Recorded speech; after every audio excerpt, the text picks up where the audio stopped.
कहानी राजस्थान के एक छोटे से गांव से शुरू होती है। आधी रात का समय होता है। एक घर से अचानक एक औरत के चीखने की आवाजें आने लगती हैं। वो दर्द से तड़प रही होती है क्योंकि अब बच्चे के जन्म का वक्त आ चुका था, लेकिन घर में उसके अलावा कोई नहीं था। उसका पति भूषण, जो गांव का वैद्य था, अभी तक घर नहीं लौटा था। कुछ देर बाद भूषण घर पहुंचता है, लेकिन तब तक बहुत देर हो चुकी होती है। बच्चे को जन्म देते ही उसकी पत्नी दम तोड़ चुकी थी। जैसे ही भूषण नवजात को गोद में उठाता है, उसके चेहरे पर उदासी छा जाती है, क्योंकि ये बच्ची ना पूरी तरह लड़की थी और ना लड़का। यही पता चलता है कि वो एक किन्नर थी। भूषण समझ गया था कि अगर गांव वालों को इस बारे में पता चल गया तो उसकी बच्ची की जिंदगी बर्बाद हो जाएगी। इसी डर से वो रात में ही अपनी पत्नी का अंतिम संस्कार कर देता है। एक पल के लिए उसके मन में ये ख्याल भी आता है कि बच्ची को भी उसी जलती चिता में फेंक दे ताकि सब यहीं खत्म हो जाए, लेकिन अगले ही पल उस मासूम चेहरे को देखकर वो ऐसा नहीं कर पाता।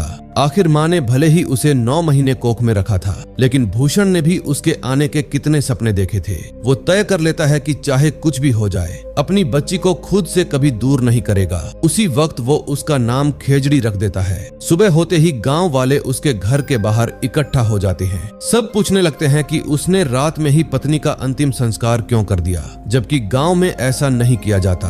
अपनी सच्चाई छिपाने के लिए भूषण झूठ बोल देता है कि एक पंडित ने ऐसा करने को कहा था। फिर वो गांव वालों को बताता है कि रात उसके घर एक बेटी पैदा हुई है, लेकिन पंडित ने उसे मनहूस बताया है। कहा गया है कि जिस पर भी इस लड़की की नजर पड़ेगी उसका वंश खत्म हो जाएगा, इसीलिए इसे लोगों की नजरों से दूर रखना होगा। भूषण ये सब मजबूरी में बोल रहा था। उसके हर शब्द के पीछे एक बाप का डर छिपा था। उसने अपने आंगन की दीवार और ऊंची कर दी ताकि खेजड़ी का बाहरी दुनिया से कोई रिश्ता ना रहे। वक्त बीतने लगा। खेजड़ी धीरे धीरे बड़ी होने लगी। भूषण उसे घर में बंद करके काम पर चला जाता। वो प्यार से उसे लाडो बुलाता था। लाडो ने भी उस चार दीवारी को ही अपनी पूरी दुनिया मान लिया था, लेकिन हर रात भूषण डर कर नींद से उठ जाता। सपने में उसे किन्नरों का झुंड दिखाई देता, जैसे वो उसकी बेटी को उससे दूर ले जा रहे हों। शायद वो हर दिन इसी डर में जी रहा था। देखते ही देखते खेजड़ी 7 साल की हो चुकी थी, लेकिन उसने आज तक बाहर की दुनिया नहीं देखी थी। बाहर से आती आवाजें, बच्चों का खेलना और गांव की चहल पहल उसे सोचने पर मजबूर कर देती कि आखिर बाहर की दुनिया कैसी होगी। अक्सर गांव की औरतें इलाज के लिए भूषण के घर आती थीं, लेकिन आज तक किसी ने खेजड़ी को नहीं देखा था। एक दिन एक महिला भूषण से कहती है कि आखिर कब तक उसे मनहूस बताकर घर में बंद रखोगे। भूषण साफ कह देता है कि वो अपनी बेटी को हमेशा अपने पास ही रखेगा, क्योंकि वो इस दुनिया की सच्चाई को अच्छे से जानता है। अगले दिन भूषण अपनी बेटी से कहता है कि उसे जड़ी बूटियां लेने दूर जाना पड़ेगा। खेजड़ी को अपने पिता की चिंता होने लगती है। पिछली बार गिरने से उन्हें चोट भी लगी थी। वो कहती है कि अगर जगह बता दो तो मैं खुद ले आऊंगी, लेकिन भूषण मना कर देता है। वो कहता है कि अगर तुम बाहर गई तो तुम्हें छू की बीमारी लग जाएगी। ये सुनकर खेजड़ी फिर उदास हो जाती है। समय बीतता है और अब खेजड़ी जवान हो चुकी होती है, लेकिन उसकी जिंदगी आज भी उसी चार दीवारी में कैद थी। भूषण हर सुबह बाहर से किवाड़ बंद करके काम पर चला जाता और शाम को लौटकर ही दरवाजा खोलता। खेजड़ी उस बंद कमरे में सजती संवरती शीशे में खुद को देखती और सोच में खो जाती। अब उसे अपने अंदर कुछ बदलाव महसूस होने लगे थे, लेकिन उसने कभी बाहरी दुनिया देखी ही नहीं थी, इसलिए उसे समझ नहीं आता था कि आखिर उसके साथ क्या हो रहा है। एक दिन दीवार पर कील ठोकते वक्त गलती से छोटा सा छेद हो जाता है। जब वो उसमें से बाहर देखती है तो पहली बार गांव की दुनिया उसकी आंखों के सामने होती है। बच्चे खेल रहे थे, लोग अपने काम में लगे थे, लेकिन ये सब देखकर उसके मन में एक सवाल उठता है, आखिर वो उन लोगों के बीच जाकर क्यों नहीं रह सकती। रात को जब भूषण घर लौटता है तो खेजड़ी फिर वही सवाल पूछती है कि वो बाहर क्यों नहीं जा सकती, लेकिन इस बार भी भूषण के पास कोई जवाब नहीं होता। वो बस हमेशा की तरह यही कहता है कि बाहर गई तो तुम्हें छू की बीमारी लग जाएगी। यही बात वो उसे ना जाने कितनी बार पहले भी बता चुका था, लेकिन खेजड़ी का सवालों से भरा मन अब समझ चुका था कि उसके पिता उससे कुछ छिपा रहे हैं। अगर सच में बाहर जाने से बीमारी लगती तो गांव के बाकी लोगों को भी लगती। उसे लगने लगा कि शायद वो इसी अंधेरी कोठरी में एक दिन घुट घुट कर मर जाएगी। उसकी ये बात कहीं ना कहीं भूषण को अंदर तक चुभ गई। इसके बाद खेजड़ी ने अपने पिता से बात करना लगभग बंद कर दिया। पूरे 2 दिन तक उसने एक शब्द नहीं कहा। उसकी ये चुप्पी भूषण को अंदर से तोड़ने लगी। आखिरकार जाते वक्त उसने पहली बार घर की किवाड़ खुली छोड़ दी। उसने कहा कि वो चाहकर भी उसे बाहर की दुनिया में खुला नहीं छोड़ सकता, लेकिन उसकी दुनिया थोड़ी बड़ी जरूर कर सकता है। आज से वो आंगन तक जा सकती है, लेकिन उससे आगे जाना अब भी मना है। यहाँ साफ दिखता है कि एक बाप अपनी बेटी से कितना प्यार करता था। जैसे ही खेजड़ी पहली बार आंगन में आई, धूप और तेज चलती हवा ने उसके चेहरे को छुआ। वो खुशी से झूम उठी। ये छोटी सी आजादी भले ही बहुत बड़ी ना थी, लेकिन उसकी दुनिया को थोड़ा खूबसूरत जरूर बना गई। तभी उसकी नजर बाहर से गुजर रहे गांव के युवक मंगल पर पड़ती है। उसे अचानक अपने अंदर कुछ अजीब सा महसूस होता है, ऐसा एहसास जो उसने पहले कभी महसूस नहीं किया था। शायद ये उसके अंदर हो रहे बदलावों का असर था। उसी दिन गांव के कुछ लोग मंगल को एक लड़की के साथ आपत्तिजनक हालत में पकड़ लेते हैं।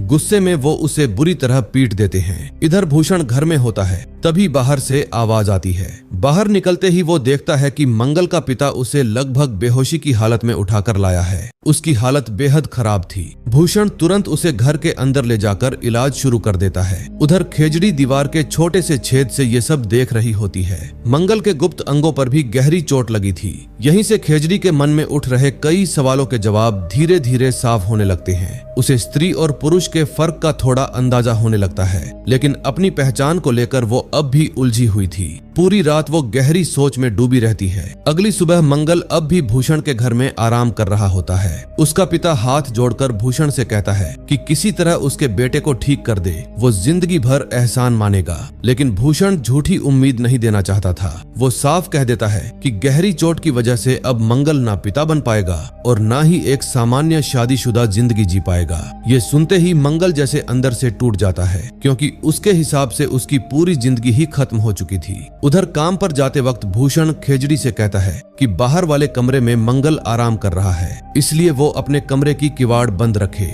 लेकिन पिता के जाते ही खेजड़ी खुद को रोक नहीं पाती और उसे देखने चली जाती है। मंगल अपनी किस्मत पर आंसू बहा रहा था। खेजड़ी चुपचाप उसे पानी देती है और वापस लौट आती है। कमरे में आकर वो अपने पिता की आयुर्वेद की किताबें निकालती है। किताबों को पढ़ते पढ़ते उसे पता चलता है कि दुनिया में इंसान को सिर्फ 2 हिस्सों में बांटा गया है, स्त्री और पुरुष। लेकिन जब वो अपने शरीर को उन तस्वीरों से जोड़कर देखती है तो उसे महसूस होता है कि वो दोनों में से किसी जैसी नहीं है। उसी पल उसे पहली बार अपने अधूरेपन का एहसास होता है। तभी उसे बचपन में पिता की सुनाई एक कहानी याद आती है, जिसमें एक आदमी अपनी किस्मत बदलने के लिए अपने हाथ पर खुद लकीर बनाता है और उसकी तकदीर बदल जाती है। लेकिन खेजड़ी उस कहानी को सच मान बैठती है। अपनी किस्मत बदलने की कोशिश में वो एक बहुत खतरनाक कदम उठा लेती है। अपने शरीर को बदलने के चक्कर में वो खुद को बुरी तरह घायल कर लेती है और दर्द में वहीं बेहोश हो जाती है। शाम को जब भूषण घर लौटता है तब तक मंगल अपने पिता के साथ जा चुका होता है। जैसे ही भूषण कमरे में पहुंचता है, खेजड़ी को खून से लथपथ देखकर उसके पैरों तले जमीन खिसक जाती है, लेकिन वो खुद को संभालते हुए तुरंत उसका इलाज शुरू करता है।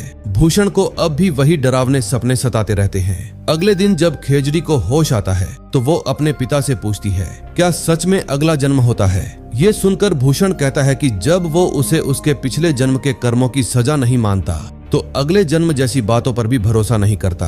आज पहली बार वो खेजड़ी को पूरी सच्चाई बता देता है। वो कभी माँ नहीं बन सकती और ना ही एक सामान्य गृहस्थ जीवन जी पाएगी, लेकिन खेजड़ी इसे अपनी कमी नहीं मानती। उसके हिसाब से अगर परमात्मा ने उसे ऐसा बनाया है तो इसमें उसकी क्या गलती। वो कहती है कि इस दुनिया में हर इंसान किसी न किसी तरह अधूरा है। कोई जन्म से देख नहीं सकता, कोई बोल नहीं पाता, कोई सुन नहीं सकता और कुछ लोग ऐसी तकलीफों के साथ पैदा होते हैं जो उनकी गलती ही नहीं होती। उसकी बातें सुनकर भूषण का सब्र आखिर टूट ही गया। पहली बार उसने अपनी बेटी के सामने इस समाज की कड़वी सच्चाई रख दी। उसने कहा कि अगर गांव वालों को उसकी असलियत पता चल गई तो वो उसे कभी नहीं अपनाएंगे। ऐसे लोगों को समाज अपने बीच जगह नहीं देता, बल्कि उनसे नफरत की जाती है। इसलिए उसे जिंदगी भर खुद को दुनिया की नजरों से बचाकर रखना होगा। इतना कहकर जब भूषण वहां से जाने लगा तो खेजड़ी ने उसे रोक लिया। उसने कहा, क्या वो जिंदगी भर इस अंधेरी कोठरी में कैद रहकर ही जीती रहेगी? उसे भी रेत को छूना है, नदी में तैरना है और खुले आसमान के नीचे खुलकर जीना है। अगर उसकी किस्मत में ये सब नहीं लिखा तो शायद उसकी जिंदगी अब बस 3-4 दिन की मेहमान है। इतना कहकर उसने कमरे की किवाड़ बंद कर ली। लेकिन उसकी बातें भूषण के दिल में कहीं गहराई तक उतर गईं। पहली बार उसे अपनी बेटी की इतनी चिंता होने लगी कि वो पूरी रात बैठा यही सोचता रहा कि आखिर क्या किया जाए। आखिरकार भूषण ने समाज और प्रकृति के नियमों के खिलाफ एक फैसला लिया। अगले दिन वो मंगल के पिता के पास पहुंचा। उधर मंगल का पिता भी परेशान था। उसे डर था कि बेटे की इस हालत की खबर अगर गांव में फैल गई तो बदनामी अलग होगी और वंश भी आगे नहीं बढ़ पाएगा। तभी भूषण ने एक रास्ता सुझाया। उसने कहा कि मंगल की शादी कर दो ताकि ये राज घर की 4 दीवारी में ही दफन रहे। लेकिन मंगल के पिता ने दुखी होकर कहा कि आखिर कौन सी लड़की ऐसे लड़के से शादी करेगी। मौका देखकर भूषण ने अपनी चाल चल दी। उसने कहा कि वो अपनी बेटी खेजड़ी का रिश्ता मंगल से करने को तैयार है। मंगल के पिता ने ज्यादा सोच विचार नहीं किया। उसे लगा कि शायद खेजड़ी को मनहूस मानकर भूषण मजबूरी में यह रिश्ता कर रहा है। दूसरे ही दिन खेजड़ी और मंगल की शादी करवा दी जाती है। विदाई के वक्त खेजड़ी अपने पिता से लिपटकर खूब रोती है, लेकिन उसकी आवाज सुनकर वहां खड़े लोग चौंक जाते हैं क्योंकि उसकी आवाज किसी लड़की जैसी नहीं लग रही थी। बात बिगड़ती देख भूषण तुरंत संभाल लेता है। वो कहता है कि माँ को याद करके रो रो कर उसका गला बैठ गया है, इसीलिए आवाज ऐसी लग रही है। आखिरकार भारी मन से भूषण अपनी बेटी को विदा कर देता है, लेकिन खेजड़ी के लिए यह दिन किसी सपने जैसा था। पहली बार वो उन दीवारों से बाहर निकली थी। खुले आसमान के नीचे चलना, रास्तों पर लोगों को देखना, बच्चों को खेलते देखना, यह सब उसके लिए बिल्कुल नया था। आज वो खुद को आजाद महसूस कर रही थी। रात को मंगल उदास मन से कमरे में आता है। आते ही वो खेजड़ी से लालटेन बुझाने को कहता है। फिर धीरे से कहता है कि यह रिश्ता जिंदगी भर का है, इसलिए वो उससे झूठ नहीं बोलना चाहता।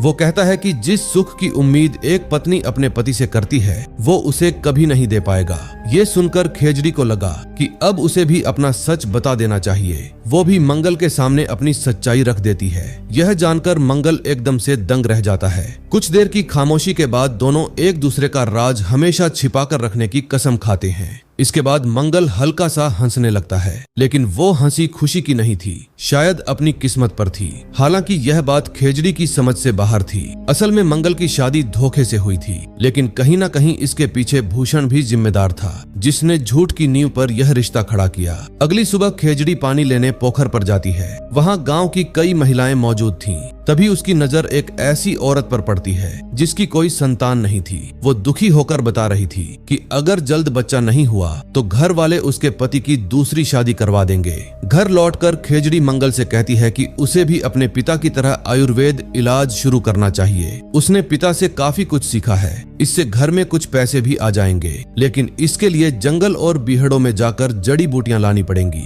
मंगल उसकी बात मान जाता है। रात को दोनों जड़ी बूटियां ढूंढने निकलते हैं। काफी तलाश के बाद उन्हें वो जड़ी मिल जाती है जिससे शायद उस महिला को संतान हो सकती थी। तभी खेजड़ी की नजर पास बहती नदी पर पड़ती है। वो खुद को रोक नहीं पाती और भागकर नदी में कूद जाती है। दिन में लोगों की वजह से उसे कभी ऐसी आजादी नहीं मिलती थी, लेकिन आज पहली बार उसे लगा जैसे वो सच में खुलकर जी रही है। उधर मंगल डर रहा था। उसे चिंता थी कि अगर किसी ने खेजड़ी को इस हालत में देख लिया तो बहुत बड़ी मुसीबत खड़ी हो जाएगी, क्योंकि उसका सच अब सिर्फ वही जानता था। अगली सुबह खेजड़ी उस महिला के घर जाकर उसे जड़ी बूटी दे आती है। पहले तो महिला को भरोसा नहीं होता। वो कहती है कि जब शहर के बड़े बड़े डॉक्टर कुछ नहीं कर पाए तो ये कैसे काम करेगी, लेकिन खेजड़ी उसे भरोसा दिलाती है। आखिरकार महिला उसकी बात मानकर वो पुड़िया रख लेती है। जब खेजड़ी घर लौटती है तो वो मंगल को धन्यवाद कहती है, क्योंकि पिछली रात वही उसे जड़ी बूटियां लेने लेकर गया था। लेकिन तभी वो मंगल की प्रेमिका को अपने साथ घर ले आती है ताकि दोनों कुछ वक्त साथ बिता सकें। ये देखकर मंगल के चेहरे का रंग उड़ जाता है, क्योंकि खेजड़ी अब तक उसके और उसकी प्रेमिका के रिश्ते का पूरा सच नहीं जानती थी। आखिरकार मंगल अपनी प्रेमिका को पूरा सच बता देता है, लेकिन उसका प्यार मंगल से नहीं बल्कि सिर्फ उसकी शारीरिक जरूरतों से जुड़ा था। सच सामने आते ही वो उसे धक्का देकर वहाँ से चली जाती है। ये सब देखकर खेजड़ी को बहुत दुख होता है। उसे समझ आने लगता है कि इस दुनिया में ज्यादातर लोग अपने मतलब के लिए जीते हैं। कोई प्यार का भूखा है, कोई जिस्म का, कोई संतान चाहता है तो कोई दौलत के पीछे भाग रहा है। हर इंसान कहीं ना कहीं अधूरा है और शायद हर कमी को परमात्मा भी पूरा नहीं कर सकता। मंगल की जिंदगी के सबसे मुश्किल वक्त में खेजड़ी उसके साथ मजबूती से खड़ी रहती है। एक सच्चे साथी की तरह वो उसे संभालती है। धीरे धीरे दोनों का रिश्ता और मजबूत होने लगता है। कुछ दिन बाद वही महिला जिसे खेजड़ी ने जड़ी बूटी दी थी खुशी खुशी खीर लेकर उसके घर आती है। वो बताती है कि दवाई काम कर गई और वो गर्भवती है। ये सुनकर सब खुश हो जाते हैं। महिला कहती है कि खेजड़ी के हाथों में जादू है। धीरे धीरे गांव में उसके इलाज की चर्चा फैलने लगती है। लोग दूर दूर से उसके पास आने लगते हैं। इलाज करवाने वालों की लंबी लाइन लगने लगती है। मंगल और उसका परिवार भी हर कदम पर उसका साथ देते हैं। जब ये खबर भूषण तक पहुंचती है तो वो भी अपनी बेटी को देखने चला आता है। बेटी को खुश देखकर उसके चेहरे पर भी सुकून आ जाता है, लेकिन उसके मन का डर अब भी जिंदा था। उसे डर था कि जिस दिन गांव वालों को खेजड़ी का सच पता चला, वही लोग जो आज उससे प्यार दिखा रहे हैं कल उसकी जान लेने पर उतर आएंगे। लेकिन फिलहाल खेजड़ी को खुश देखकर वो भी खुश था। अब मंगल और खेजड़ी का रिश्ता पहले से ज्यादा मजबूत हो चुका था। मंगल उससे कहता है कि वो उसे खुशियों के अलावा कुछ नहीं दे सकता, लेकिन खेजड़ी के लिए यही खुशियां सबसे ज्यादा मायने रखती थीं। एक दिन गांव के मंदिर में देवी की पूजा रखी जाती है। पुरानी परंपरा के मुताबिक पूजा से पहले गांव की सभी महिलाएं नदी में स्नान करने जाती हैं। बाकी औरतों की तरह खेजड़ी भी उनके साथ नदी पर पहुंच जाती है। नदी पर काफी भीड़ होती है, लेकिन नहाते वक्त किसी तरह एक महिला को खेजड़ी की असलियत पता चल जाती है। ये वही महिला थी जिसे खेजड़ी ने जड़ी बूटी देकर मां बनने की खुशी दी थी। सच पता चलते ही वो औरत गांव की बाकी महिलाओं और पुरुषों को बुला लेती है। देखते ही देखते वहां भीड़ जमा हो जाती है। सब खेजड़ी को अजीब नजरों से देखने लगते हैं। आखिर वही हुआ जिसका डर भूषण को हमेशा था। लोग उसे गालियां देने लगते हैं। खेजड़ी को उस पल समझ आ जाता है कि छूत की बीमारी उसे नहीं बल्कि इस समाज की सोच को लगी है। कुछ ही देर में लोग उसे बेरहमी से मारने लगते हैं। भीड़ में मंगल भी मौजूद था, लेकिन सबसे दुख की बात यह थी कि वो भी डर और समाज के दबाव में उसी भीड़ का हिस्सा बन गया। यही फिल्म एक बहुत कड़वी बात दिखाती है। नपुंसक सिर्फ वो नहीं होता जो संतान पैदा ना कर सके, बल्कि वो भी होता है जिसके अंदर सच के साथ खड़े होने की हिम्मत ना हो। खेजड़ी को सबसे ज्यादा दर्द अपनों से मिला। मंगल की चोट उसके शरीर से ज्यादा उसके दिल पर लगी। तभी किसी ने भागकर भूषण को खबर दी कि नदी किनारे लोग खेजड़ी को मार रहे हैं। ये सुनते ही वो भागता हुआ वहां पहुंचता है और गांव वालों के सामने अपनी बेटी की जान की भीख मांगने लगता है। लेकिन गांव वालों को उस पर भी तरस नहीं आता। वो भूषण को भी मारने लगते हैं। यही वो लोग थे जिनकी उसने पूरी जिंदगी सेवा की थी, उनके रोग ठीक किए थे। लेकिन आज सब उसके एहसान भूल चुके थे। आज भूषण की वो हर बात सच साबित हो चुकी थी, जिससे वो सालों तक खेजड़ी को बचाता रहा। अपने घायल और लाचार पिता को देखकर खेजड़ी कहती है कि उन्हें इन लोगों के सामने हाथ जोड़ने की जरूरत नहीं, क्योंकि ये समाज तो पहले से ही अंदर से मर चुका है। इसके बाद गांव वाले उसे एक पेड़ से बांध देते हैं और जिंदा आग के हवाले कर देते हैं। सब लोग वहां खड़े तमाशा देखते रहते हैं। कोई उसे बचाने आगे नहीं आता और इसी बेहद दर्दनाक और भावुक मोड़ पर फिल्म खत्म हो जाती है। तो दोस्तों, आपको ये फिल्म कैसी लगी और इस कहानी ने आपको क्या सोचने पर मजबूर किया, कमेंट करके जरूर बताना। अगर आपको मेरा एक्सप्लेनेशन पसंद आया हो तो वीडियो को लाइक, शेयर और चैनल को सब्सक्राइब जरूर कर देना। मिलते हैं अगली वीडियो में, तब तक के लिए धन्यवाद।